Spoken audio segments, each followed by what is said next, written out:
नमस्कार दोस्तों, स्वागत है आपका अपने YouTube चैनल टीचिंग एग्जाम पर।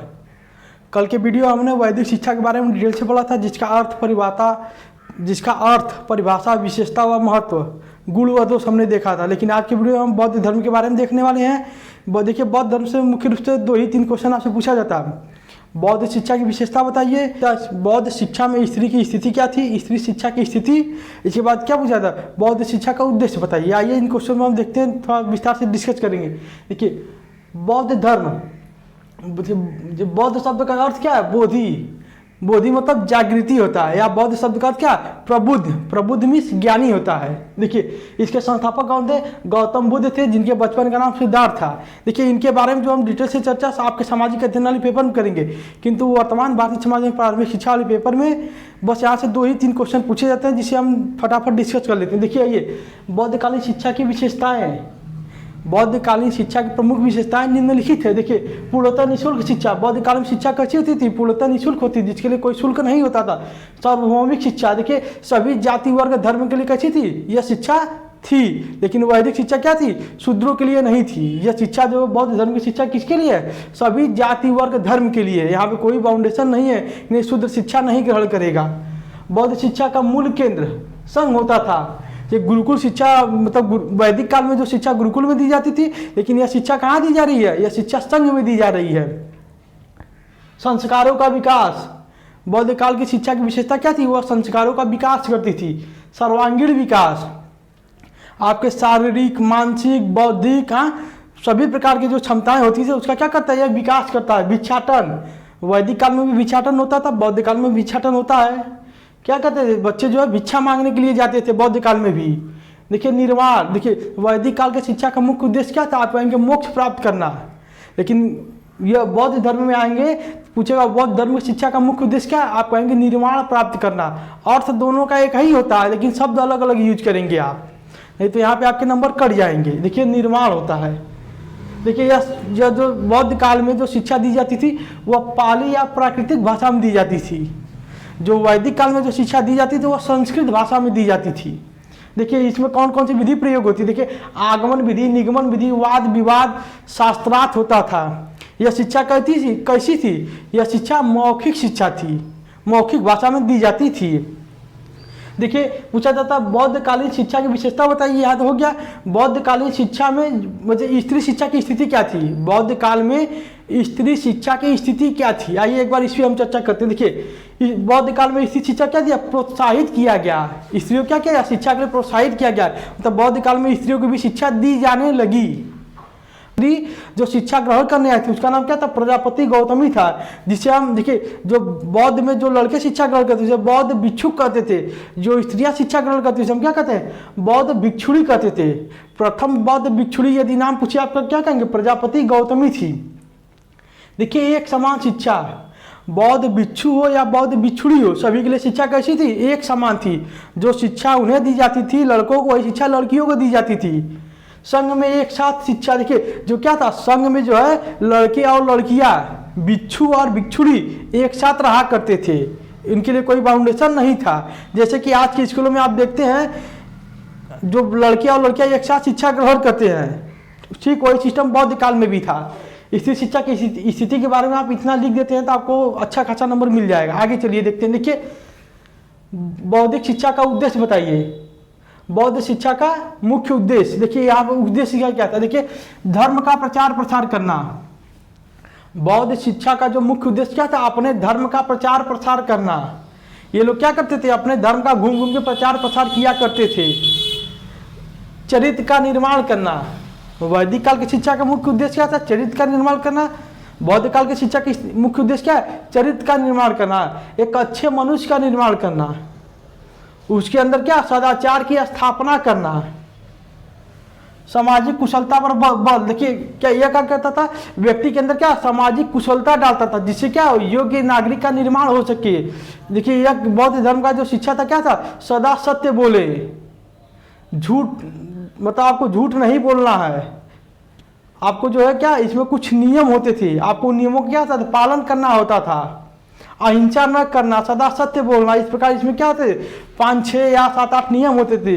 जो ये बौद्ध धर्म से जुड़ता था उसे उन नियमों का पालन करना होता था। आगे चलिए देखिए, स्त्री शिक्षा का प्रोत्साहन, बौद्ध काल में क्या किया गया, स्त्री शिक्षा को प्रोत्साहित किया गया, स्त्रियों को भी शिक्षा दी जाने लगी। धर्म से परे शिक्षा, यहाँ मतलब यह बौद्ध शिक्षा थी, यह किसी धर्म को नहीं देखती थी कि आप ये जो मुस्लिम धर्म है या आप हिंदू धर्म है तो हम आपको शिक्षा नहीं देंगे, आपको बौद्ध धर्म ग्रहण करना ही होगा।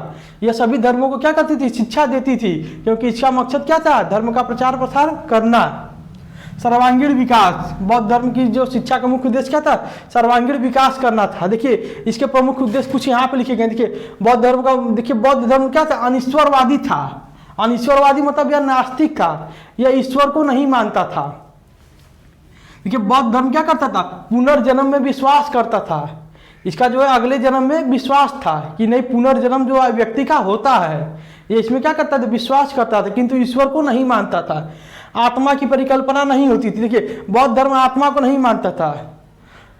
आत्मा जो है वह आप देखेंगे जो हिंदू धर्म की जो मान्यता है उसमें आत्मा होती है, पुनर्जन्म की कथाएं होती है, लेकिन बौद्ध धर्म क्या करता था, ईश्वर को मानता था। कौन, जो हिंदू धर्म। लेकिन यह बौद्ध धर्म जो ईश्वर को नहीं मानता है, पुनर्जन्म को मानता है और यह आत्मा को भी नहीं मानता है।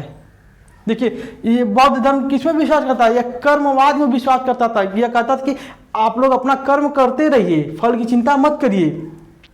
देखिए कारणवाद में विश्वास करता है। कारणवाद क्या होता है, यदि आपको कोई दुख हो रही है, कोई तकलीफ हो रही है तो उसका कुछ न कुछ कारण होगा। यदि आपको सुख की प्राप्ति हो रही है तो उसका कोई न कोई कारण होगा। यह कारणवाद में विश्वास करता है, यह कर्मवाद में क्या करता है, विश्वास करता है। इस प्रकार से आप क्या करेंगे, बौद्ध शिक्षा का मुख्य उद्देश्य आप लिख देंगे। देखिए बौद्ध शिक्षा का प्रमुख केंद्र क्या था, बौद्ध शिक्षा का प्रमुख केंद्र, वैदिक शिक्षा का प्रमुख केंद्र क्या था, नालंदा व तक्षशिला जो आचार्य चाणक्य की देखरेख में था। लेकिन बौद्ध शिक्षा का प्रमुख उद्देश्य क्या है, देखिए नालंदा है बौद्ध शिक्षा का प्रमुख केंद्र, मैंने उद्देश्य बोल दिया सॉरी उसके लिए। देखिए बौद्ध शिक्षा का प्रमुख केंद्र क्या है, नालंदा है, तक्षशिला है, विक्रमशिला है, मिथिला व काशी। इस प्रकार आप 4-5 याद करके उसे लिख देंगे। देखिए बौद्ध धर्म के प्रमुख संस्कार, बौद्ध धर्म के प्रमुख संस्कार क्या थे। देखिए प्रवज्जा संस्कार या प्रवज्जा संस्कार इसे कहते हैं, उपसंपदा या उपसंप्रदा संस्कार इसे कहते हैं। देखिए प्रवज्जा संस्कार क्या होता है, यह मठों में प्रवेश के पूर्व दिया जाता है। प्रवज्जा संस्कार मठों में प्रवेश के पूर्व दिया जाता है। इसके लिए देखिए जो आयु होती थी 8 वर्ष निर्धारित की गई थी। 8 वर्ष के पहले आप उसमें क्या प्रवेश नहीं ले सकते हैं। वैदिक काल में जो था उपनयन संस्कार, उसमें कम से कम आयु आपकी 5 वर्ष होनी चाहिए, लेकिन इसमें कम से कम आपकी 8 वर्ष होनी चाहिए। 8 वर्ष से 12 वर्ष तक आप क्या करते हैं, इसमें प्रवेश लेंगे। जब आप उसमें प्रवेश लेते हैं तो क्या होता है, आपका प्रवज्जा संस्कार या प्रवज्जा संस्कार किया जाता है। इसमें होता क्या था, जब बालक 8 वर्ष या उससे मतलब 8 से 12 वर्ष के बीच जो बालक होते थे उनका प्रवज्जा संस्कार किया जाता था। माता पिता के द्वारा उन्हें कहाँ लेके जाया जाता था, वैदिक काल में उन्हें गुरुकुलों में लेके जाया जाता है, लेकिन यहाँ पे कहाँ ले जाएंगे, मठों में लेके जाते थे। और गुरु के द्वारा जो उनका क्या होता था, उनका बाल बनाया जाता था, उन्हें पीले वस्त्र धारण करके उन्हें जमीन पर बैठा के उन्हें कुछ संकल्प दिला के उन्हें मठों में प्रवेश दिलाया जाता था कि आप झूठ नहीं बोलेंगे, आप सदा सत्य बोलेंगे, अहिंसा नहीं करेंगे। आप जो भिक्षा लेने जाएंगे तो भिक्षा के दान में क्या लेंगे, आप सोने चांदी का दान नहीं लेंगे। इस प्रकार से उन्हें संकल्पित करके उन्हें क्या किया जाता, मठों में प्रवेश किया जाता था। देखिए जब बालक मठों में प्रवेश ले लेता था तो उसके बाद क्या होता था, उपसंप्रदा संस्कार। ये देखिए सभी का नहीं होता था।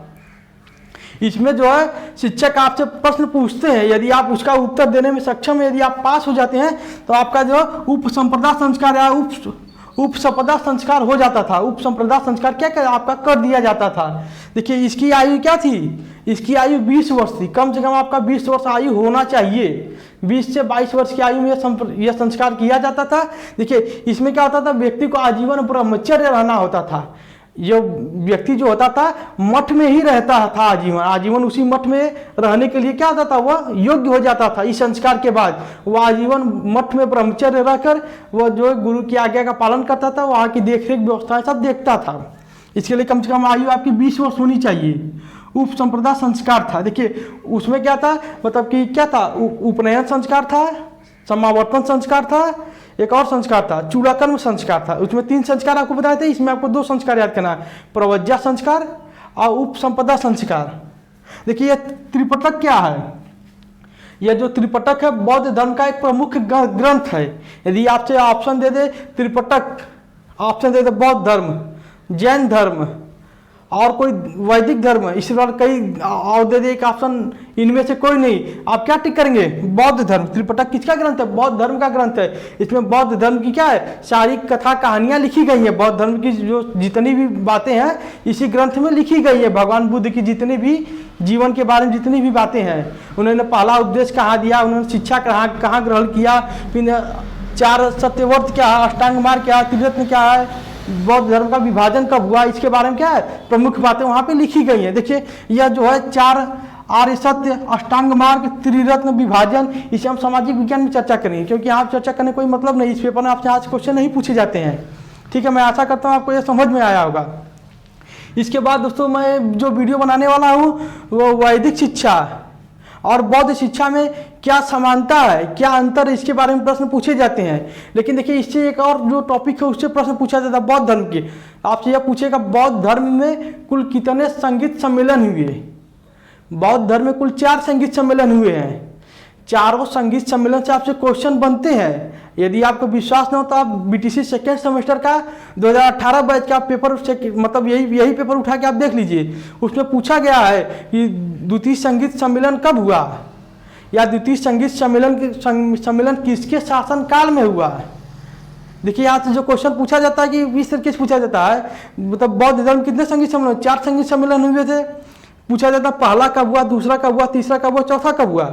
इसके बाद पूछा किसके शासनकाल में हुआ था, उस समय उसके अध्यक्ष कौन थे, चारों के आप पूछ लिया जाता है। उसमें जो राजा था वह किस वंश का था, मतलब आपको इस तरीके से क्वेश्चन पूछा जाता है। इस क्वेश्चन के यदि आप बिना ट्रिक से याद करते हैं तो आप इसे भूल जाएंगे, आप उलझ जाएंगे, आप इसे याद करना ही छोड़ देंगे, कहेंगे ये एग्जाम में आएगा तो मान लीजिए इसे हम नहीं करेंगे, आप 1 नंबर के लिए आप जो है इसे कहेंगे छोड़ देंगे।